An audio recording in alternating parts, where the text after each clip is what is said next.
The day her father was buried, Emily Carter stood in the rain, believing she had just lost the only man who had ever truly protected her. What she didn't know was that in less than 30 days, she would also lose her marriage, her home, and the one person she trusted enough to call family. Because while she was grieving, two people closest to her were already making decisions that would change her life forever. And by the time Emily understood what was happening, it was already too late to stop it. This isn't just a story about loss. It's about timing, trust, and what happens when the truth arrives just a little too late. Within a week of the funeral, everything around Emily began to feel unfamiliar, even though nothing had physically changed. The house she shared with her husband still looked the same. The streets outside still carried the same quiet rhythm, and yet there was a distance that she couldn't quite explain. Her husband, Michael, had always been steady, the kind of man who spoke carefully and rarely raised his voice. But now, there was a shift in the way he looked at her, as though something had quietly replaced the warmth that used to live in his eyes. At first, she told herself it was grief. People change when death enters their lives, and Michael had been close to her father too. Or at least, that's what she believed. Before we dive deeper, let us know in the comments where you're watching from. We'd love to hear from you. And don't forget to hit that subscribe button so you never miss any of our upcoming videos.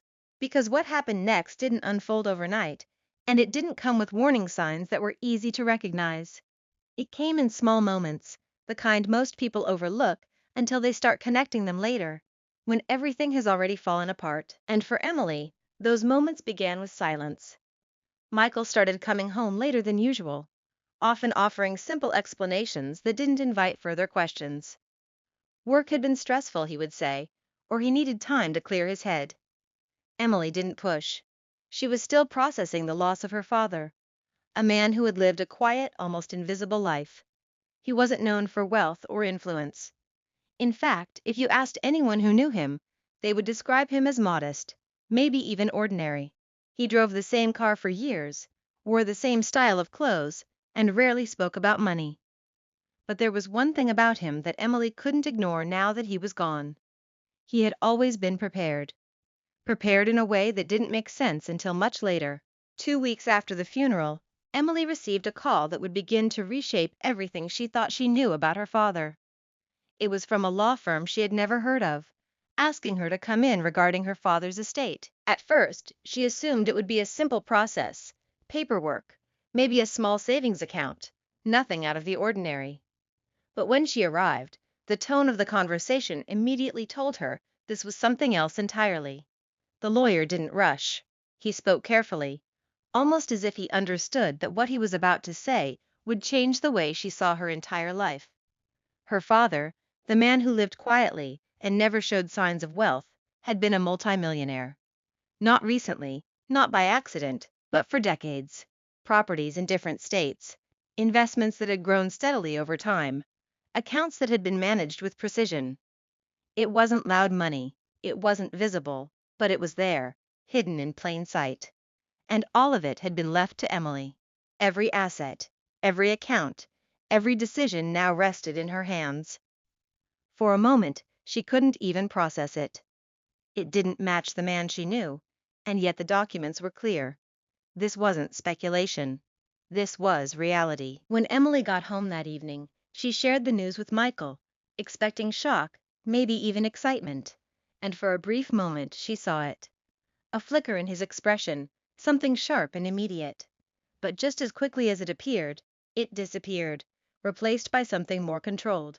He congratulated her, told her it was a blessing, and even hugged her tightly. But there was a difference now. A subtle shift that Emily couldn't name at the time, but would later understand completely. Because from that moment on, Michael didn't just see his wife the same way anymore. He saw what came with her. Around the same time, Emily found herself leaning more on her best friend, Sarah. They had known each other for years, long enough to build the kind of trust that feels unbreakable. Sarah had been there at the funeral, standing close, offering comfort, saying all the right things. She visited often in the weeks that followed, sometimes staying late into the evening, talking with Emily, occasionally crossing paths with Michael in ways that felt natural, almost expected. There was nothing unusual about it, At least, nothing that would stand out in the moment. But when Emily would later look back, she would realize that those visits weren't as casual as they seemed. As the days passed, Emily began noticing small changes that didn't quite fit together. Conversations would stop when she entered the room. Messages on Michael's phone became more guarded. Sarah, who once shared everything openly, started choosing her words more carefully. None of it was enough to raise an alarm on its own, but together it created a quiet tension that Emily couldn't ignore forever. Still, she told herself she was imagining things. Grief has a way of distorting reality, of making ordinary situations feel heavier than they are. And so she stayed silent, convincing herself that time would settle everything. But time didn't settle anything. Instead, it revealed what had already been set in motion. Exactly 30 days after her father's funeral, Michael asked Emily to sit down. There was no argument leading up to it, no dramatic build, just a calm request that carried more weight than she realized at the time. He spoke clearly, without hesitation, telling her that the marriage wasn't working anymore, that he needed something different, that it was better for both of them to move on. The words didn't make sense, not in the context of the life they had built together. But what made it harder to process was how prepared he seemed. This wasn't a decision he had just made. It was something he had already accepted long before that conversation began. Emily was left trying to understand how everything had changed so quickly. One moment she was grieving her father, the next she was facing the collapse of her marriage. But the most painful part was still ahead of her, because just weeks after the divorce was finalized, Emily learned something that would connect every unanswered question she had been holding on to. Michael wasn't alone. He hadn't been alone for a while. The person he had chosen to start a new life with wasn't a stranger, and it wasn't someone Emily had never met. It was Sarah. The announcement didn't come directly. It appeared quietly, almost casually, through photos and shared updates that spread faster than explanations ever could. Emily saw them the same way everyone else did. A picture here, a comment there, until the truth became impossible to ignore.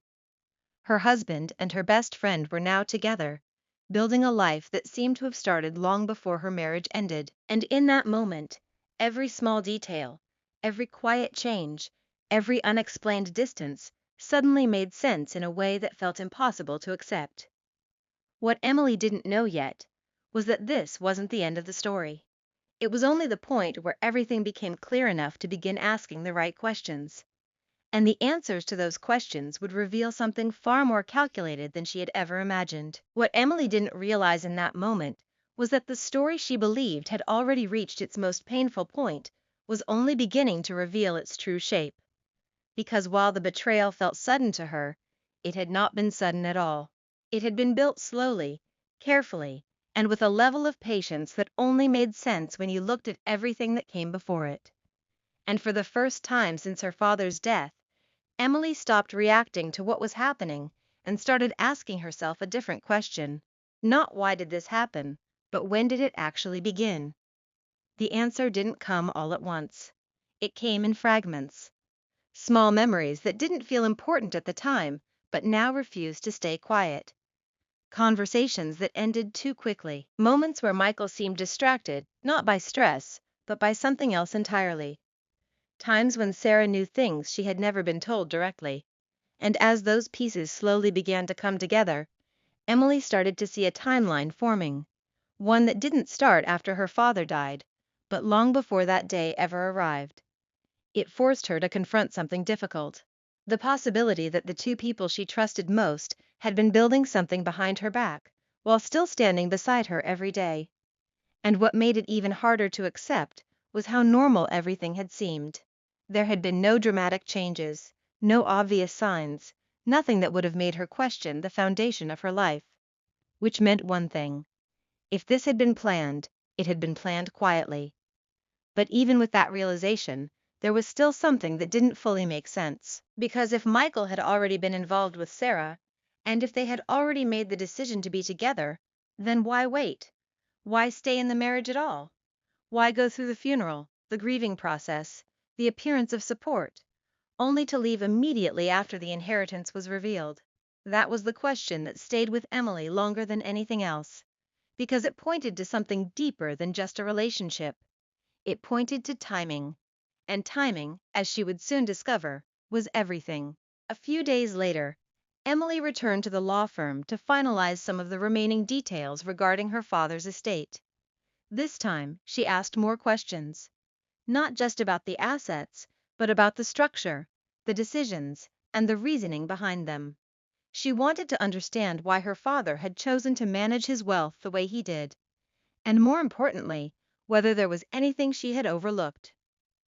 That was when the lawyer paused, just briefly, before explaining something that shifted the direction of everything she thought she understood. Her father's estate was not just a collection of assets, it was protected, carefully structured in a way that limited access, controlled distribution, and most importantly, prevented outside influence. Certain conditions had to be met before any significant portion of the wealth could be transferred or shared. Conditions that were not random, but intentional. At first, Emily didn't see the significance. But as the lawyer continued, one detail stood out more than anything else: the timeline of those conditions. The restrictions were strongest immediately after his death and gradually loosened over time, which meant that in the first few weeks, access to the majority of the estate was extremely limited. No sudden transfers, no quick claims, no immediate control by anyone other than Emily herself. And that's when it clicked. Michael didn't leave because the money appeared. He left because he couldn't reach it. That realization didn't come with relief. It came with clarity, the kind of clarity that removes doubt, but replaces it with something heavier. Because now, the sequence of events made sense in a way that felt impossible to ignore. The patience, the timing, the sudden shift after the lawyer's meeting. It wasn't emotional. It was strategic. And if that was true, then the relationship with Sarah wasn't just about connection. It was part of a larger decision. One that had already taken into account what they believed they would gain, and what they were willing to walk away from. But even then, there was still one part of the story Emily hadn't fully uncovered. Not about them, but about her father. Because the more she learned about the structure of the estate, the more it became clear that this wasn't just about protecting wealth. It was about anticipating something. The level of detail, the timing of the restrictions, the way everything had been arranged. It suggested that her father hadn't just prepared for the future. He had prepared for a specific kind of situation. And that raised a question Emily had never considered before. What if her father had seen this coming? That thought stayed with her longer than anything else.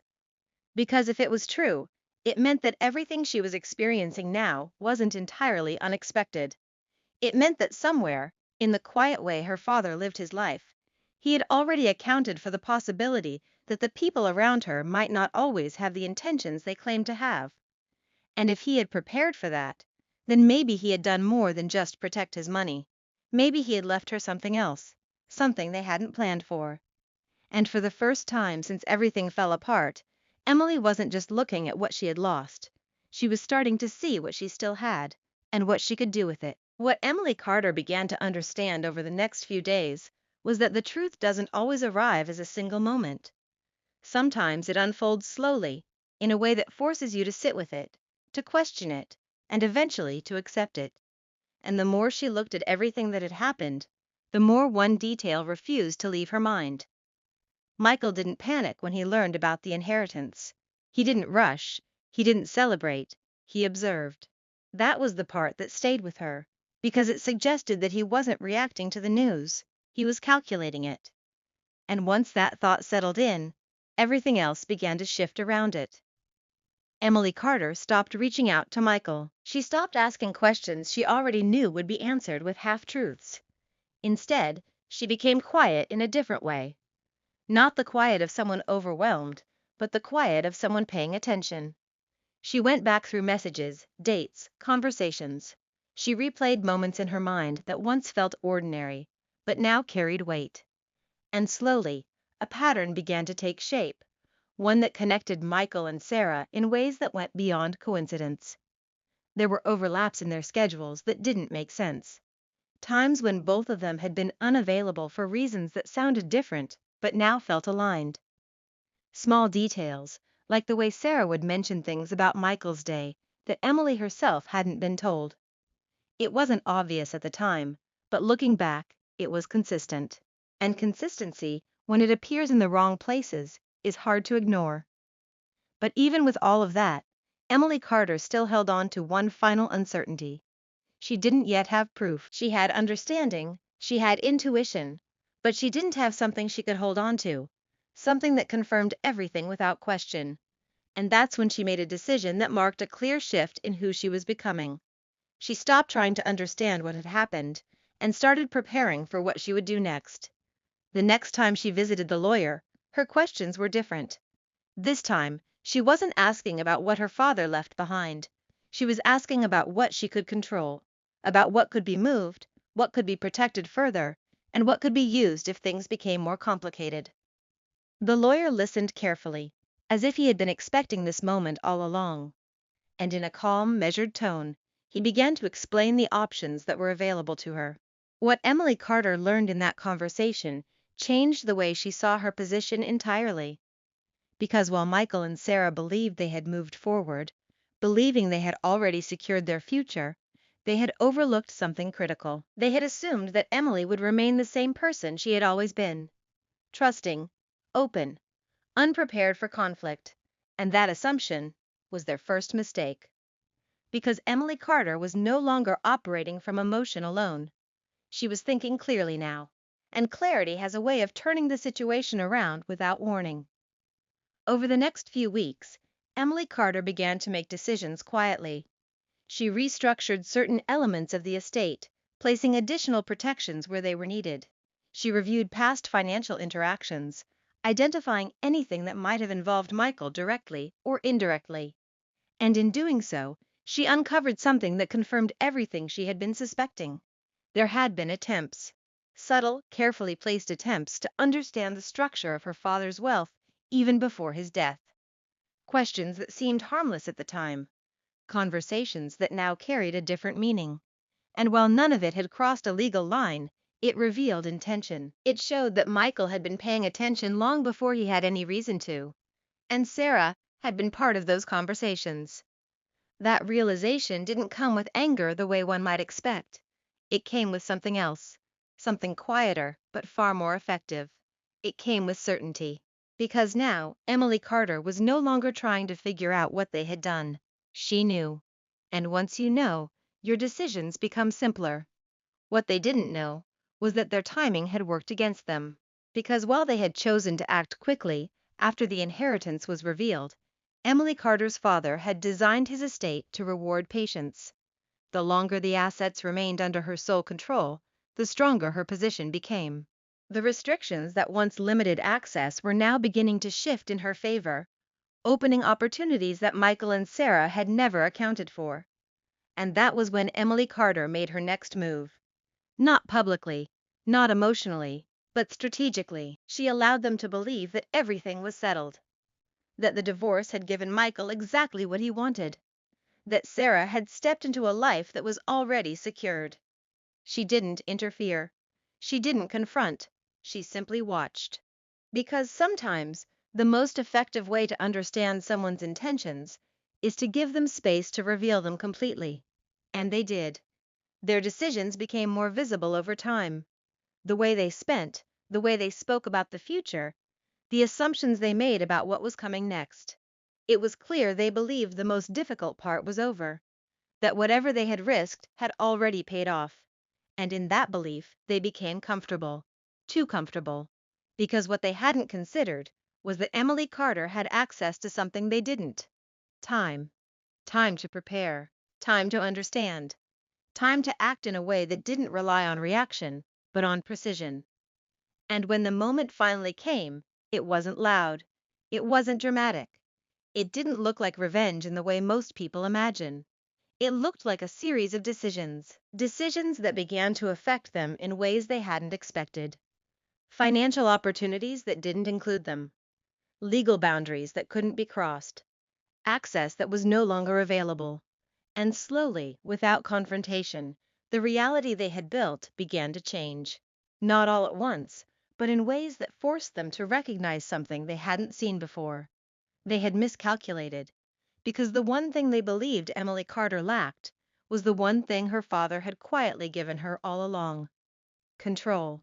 And by the time Michael and Sarah began to understand what that meant, Emily Carter was already steps ahead. What happened next wouldn't just change their situation, it would redefine it completely.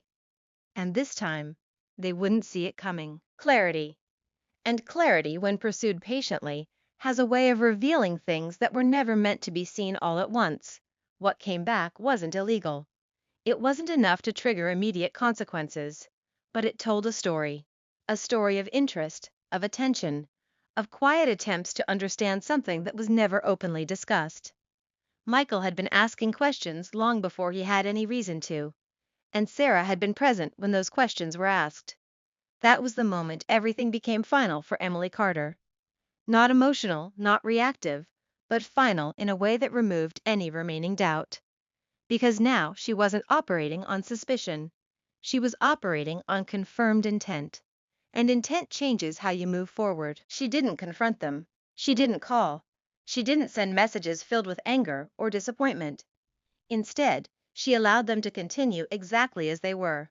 Because sometimes, the most effective outcome isn't forcing someone to face what they've done. It's allowing them to fully experience the consequences of it. Over the next few months, Michael and Sarah began to notice changes they couldn't immediately explain. Opportunities they expected to have access to simply didn't appear. Conversations they assumed would lead somewhere didn't move forward. And gradually, the life they believed they had secured started to feel more limited than they had imagined. At first, they blamed timing. Then they blamed circumstances. But eventually, they were forced to consider something else: Emily Carter. Because the one thing they had counted on was her silence. What they hadn't considered was what that silence actually meant. It wasn't weakness, it wasn't confusion, it was control. And control, when used correctly, doesn't need to announce itself. It reveals itself through outcomes. By the time Michael attempted to re-establish contact, the situation had already shifted beyond his reach. The conversation he expected never happened the way he imagined. There was no emotional reaction waiting for him, no opportunity to explain, to justify, or to reposition himself. What he encountered instead was distance, clear, firm, and completely unaffected by the past he thought still mattered. Emily Carter had already moved forward. Not in the way people usually think of moving on, but in a way that removed him entirely from the equation. And Sarah began to see it too. Because the reality they were now living in didn't match the expectation they had built their decisions around. The comfort they once felt started to fade, replaced by something far less stable. And without the foundation they believed they had secured, their relationship began to reflect the same uncertainty it had been built on. Because when something begins with calculation, it rarely sustains itself with trust. And slowly, without any direct interference from Emily Carter, the cracks began to show. Conversations changed. Tension replaced certainty. And the same pattern that had once connected them started to work against them. By the time they fully understood what had happened, the position they thought they had gained was already gone. Not taken from them, not forced away, but removed through decisions they never saw coming. And the most difficult part for them to accept wasn't the loss itself. It was how quietly it had happened. Because there was no moment they could point to, no single event they could blame. Just a series of outcomes that led them to one unavoidable conclusion. They had misjudged Emily Carter completely. And more importantly, they had underestimated what her father had left behind. Not just the wealth, but the structure, the foresight, the protection. Everything they believed they could eventually access had never truly been available to them. And that realization didn't come all at once.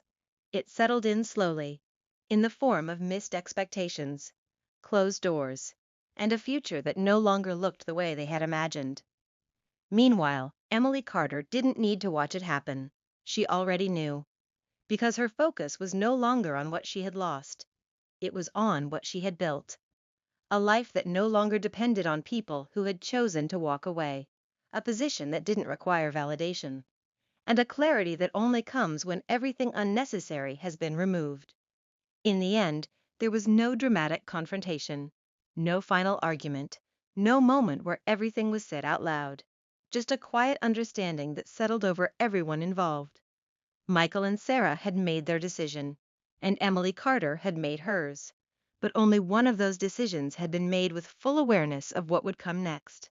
And as time moved forward, one question remained, not for Emily Carter, but for anyone watching her story unfold. If you were in her position, would you have seen it sooner? Or would you have trusted them just a little longer? Because sometimes the hardest truth to accept isn't that someone betrayed you. It's realizing how long they had already made that decision before you ever knew. What made everything harder for Michael and Sarah to accept wasn't just the outcome they were now facing. It was the realization that there had never been a moment where they were truly in control of the situation. For a long time, they believed they had acted at the perfect time, that they had made decisions ahead of everyone else, that they had secured a future built on opportunity. But as the weeks turned into months, that belief slowly began to fall apart. Not all at once, not in a way that forced immediate panic, but in a steady, undeniable shift that left them with fewer options than they had expected. Michael started to feel it first. The confidence he once carried began to fade, replaced by a growing awareness that things were not unfolding the way he had planned. Conversations that were once filled with certainty now carried hesitation. The expectations he had built around Emily Carter's position no longer matched reality, and the more he tried to adjust, the more he realized how limited his influence had become. Because what he had overlooked from the beginning was simple. He had based his decisions on access, not ownership. And access can disappear faster than it arrives. Sarah, on the other hand, experienced it differently. At first, she held on to the belief that things would stabilize, that whatever challenges they were facing were temporary. But over time, she began to notice something she couldn't ignore. The same confidence Michael once projected was no longer there. The same certainty that had guided their decisions was now replaced with frustration, with questions that didn't have clear answers. And in that shift, something else began to change, the way she saw him. Because the version of Michael she had trusted was built on the assumption that he understood what he was doing, that he had thought everything through, that he had positioned them both in a way that guaranteed stability. But now, that image was starting to break. And once doubt enters a situation like that, it doesn't leave easily. Meanwhile, Emily Carter continued forward without interruption. Her decisions remained consistent, her focus unchanged. She didn't revisit the past. She didn't allow herself to be pulled back into conversations that no longer served her. Instead, she expanded what had already been set in motion. The estate her father left behind was no longer just something she managed. It became something she understood completely. Every structure, every protection, every long-term decision now worked in alignment with her vision, not anyone else's expectations. And that difference began to show. Opportunities that once seemed distant became available. Partnerships formed based on her position, not her past. And slowly, without any need for validation, Emily Carter built a life that stood entirely on its own. One that no longer carried the weight of betrayal, but instead reflected the clarity that came after it. For Michael and Sarah, that contrast became impossible to ignore.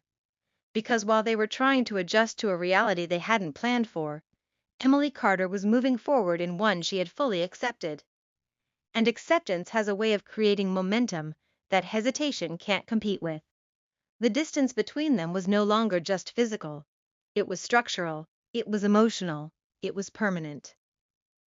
At some point, Michael considered reaching out again, not with the same confidence he once had, but with a different intention, not to reclaim what was lost, but to understand what had changed. But even that thought didn't last long, because deep down, he already knew the answer. Nothing had changed. Everything had simply been revealed.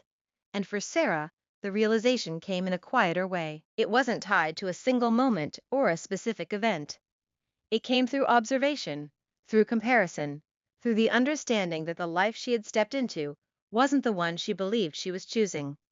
And once that understanding settled in, it brought with it a question she could no longer avoid. Was it worth it? Because when the outcome no longer justifies the decision itself becomes harder to defend. And in that space, where certainty once lived, doubt began to take its place. Emily Carter never needed to ask that question, because her path was no longer connected to theirs. It moved forward without hesitation, without interference, without the need to revisit what had already been resolved. And in that movement, there was something that couldn't be taken, couldn't be influenced, couldn't be undone. Peace. Not the kind that comes from forgetting, but the kind that comes from understanding completely, from seeing everything clearly and choosing to move forward anyway. In the end, the story didn't close with a dramatic confrontation or a final exchange of words. It closed with a quiet balance that settled over everything that had happened. Michael and Sarah were left with the reality they had created, one shaped by decisions made in confidence, but revealed in consequence. And Emily Carter was left with something entirely different, not just the wealth her father had built, but the awareness he had prepared her for. Because in the way he structured everything, in the way he protected what mattered, he had given her more than security. He had given her time to see clearly, space to act wisely, and the ability to stand without, depending on anyone who had already chosen to walk away. And that, more than anything else, became the final truth of her story. Sometimes, people believe they are walking away with everything, until they realize they were never meant to have it at all. What made Emily Carter's story stay with people wasn't just what happened to her. It was how quietly everything changed once she stopped trying to hold on to what had already been lost. Because in the beginning, it looked like she was the one who had everything taken from her. Her father was gone, her marriage had ended without warning, and the one person she trusted like family had stepped into a life that used to be hers. From the outside, it looked final. It looked complete. It looked like there was nothing left to rebuild. But what most people didn't see was what remained. Because while Michael and Sarah had focused on what they believed they were gaining, Emily Carter had been left with something far more important. She had been left with the truth. Not the version of events that people explain to make themselves feel better, but the kind of truth that removes confusion completely. The kind that allows you to see people exactly as they are, without the influence of history, emotion, or expectation. And once you see that clearly, you don't go back. Michael, over time, had to come to terms with something he never expected to face. Not just the loss of access, not just the shift in his position, but the understanding that the decision he made had closed a door that could never be reopened. Because there are some choices that don't come with a second opportunity. Some actions that don't leave room for explanation later. And in his case, the timing that once felt like an advantage became the very thing that worked against him, because he acted too early, without understanding what he was walking away from. Sarah, in her own way, came to a similar realization. Not all at once, and not in a way she could easily explain, but in small moments that gradually changed how she viewed everything that had happened. The life she thought she was stepping into didn't carry the same certainty anymore. The expectations that once felt secure now required constant adjustment. And in that space, she began to understand something she hadn't considered before. That being chosen under those circumstances doesn't always mean being valued. And that difference has a way of revealing itself over time. Emily Carter didn't need to witness any of this directly. She didn't need updates, she didn't need confirmation, and she didn't need closure from the people who had already shown her exactly who they were. Because closure, in her case, didn't come from a final conversation. It came from a complete understanding. And that understanding gave her something most people spend years searching for: freedom. Freedom from questioning what went wrong. Freedom from replaying moments that no longer mattered. Freedom from the need to fix something that was never truly stable to begin with. Instead, her focus remained exactly where it needed to be, on what she could build, what she could grow, and what she could protect moving forward. The life her father had quietly prepared her for was no longer something she was trying to understand. It was something she was fully stepping into, and in doing so, she became someone entirely different from the person she was at the beginning of this story. Not because of what she gained, but because of what she learned to let go of. In the end, there was no dramatic ending waiting to be seen. No final moment where everything came together in a way that demanded attention. Just a quiet shift that settled into place, leaving each person exactly where their decisions had led them. Michael and Sarah, together, facing the reality they had created, and Emily Carter alone, but never lacking. Because what she carried forward wasn't just security or independence, it was clarity.